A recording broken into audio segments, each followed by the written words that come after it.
Neon jellyfish Evangelion is one of the most iconic. After anime seeing in history. Evangelion on Toonami Since hyped up for originally years, Evangelion is random one of the most posters, popular and rooms, and critically even references in acclaimed the anime TV show. franchises of all time. Even people who don't watch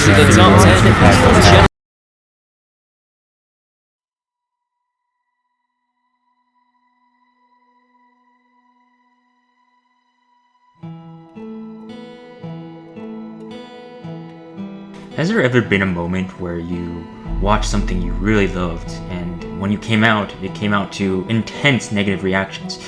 Maybe it was The Last Skywalker, or maybe it was the Star Wars trilogy, maybe it was Shang-Chi, maybe it was Eternals, maybe it was a lot of options. Let's say we're in that situation. You've just watched one of your favorite movies you've ever seen, and suddenly you come out to intensely negative reviews. Now, before we start going into the deep rabbit hole of hating yourself and thinking that your taste isn't good or where the heck it is, let's backtrack a little bit. What is it about this film that stands out to you? What is it about this idea that this film, this music, this TV show that feels grand, that in your opinion stands up and holds the test of time and tells such a good story for you to hear? What is it that you identify with?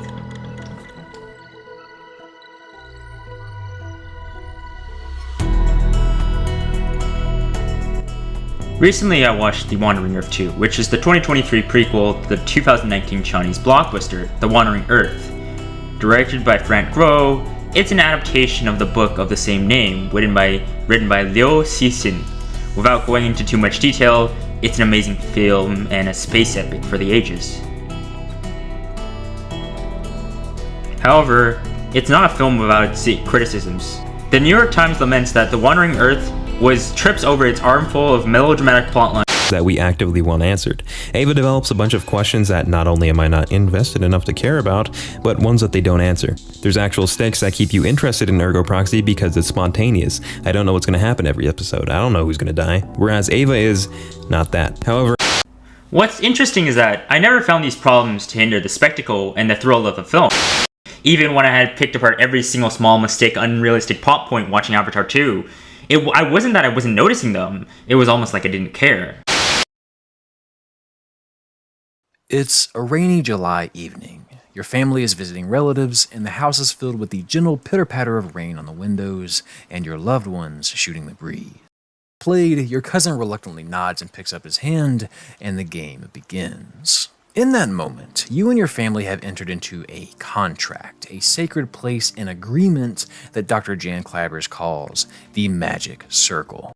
Baseball field is a magic circle, a table with 2 decks is a magic circle, a majestic open world filled with secrets is a magic circle, and in a way, a stage is a magic circle, where every single one of us accepts the temporary rules of this place, despite how absurd or inconvenient they may be. The Magic Circle is the reason D&D works, is the reason you are probably playing Monopoly wrong yet still finding entertainment, and it's the reason games can be immersive. What is it that you identify with? What is it that you identify with? Daryl Talks Games did an interesting video about this game with a game called Inscription, where he references something called the Magic Circle. Take, for example, a game of chess. Despite how ridiculous 2 people placing meaningless pieces on a tile may seem, a magic circle is a place where people are willing to accept the temporary rules of the circle despite how absurd they might be. While Daryl was talking about video games, which are somewhat different from the world of actual films and movies, I feel like the magic circle example rings especially true. Generally speaking, a film's goal is to get you immersed in the world it builds, or its own magic circle. Essentially, what I'm saying is that there is always going to be people who do not connect with a piece of media. The more people who connect, the better. It's this general consensus that is the objective foundation of whether a film or a game is good or bad. Except that's not really an objective take either. Because we're so prone to biases, moods, and situations through an entire mere day, so many things can factor what immerses us into a game. This rings true especially for viewing films, as we are not interacting with the films itself, but instead watching through a camera lens.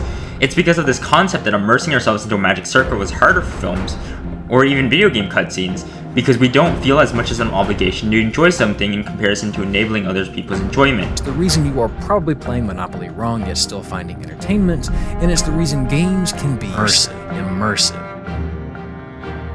In high school statistics, you learn about mean, median, and mode to describe datasets, but you also understand those are never 100% accurate for every situation. Mean is generally the most used due to its versatility, but also has held down by outliers, and for a general consensus of immersion in a film, this holds true as well. While you can get a fair impression of understanding whether a film or a game is good or not, that assumption might not end up being your final assessment of the media. We're never going to be able to rid ourselves 100% of making our own opinions. Obviously, there's a joke going around where you shouldn't listen to critic reviews and instead form your own opinion, but a true 100% opinion will never come to fruition. What I'm essentially saying is that someone liking things that you perhaps dislike might not be because someone else has bad taste, but more likely due to the fact you may have missed something.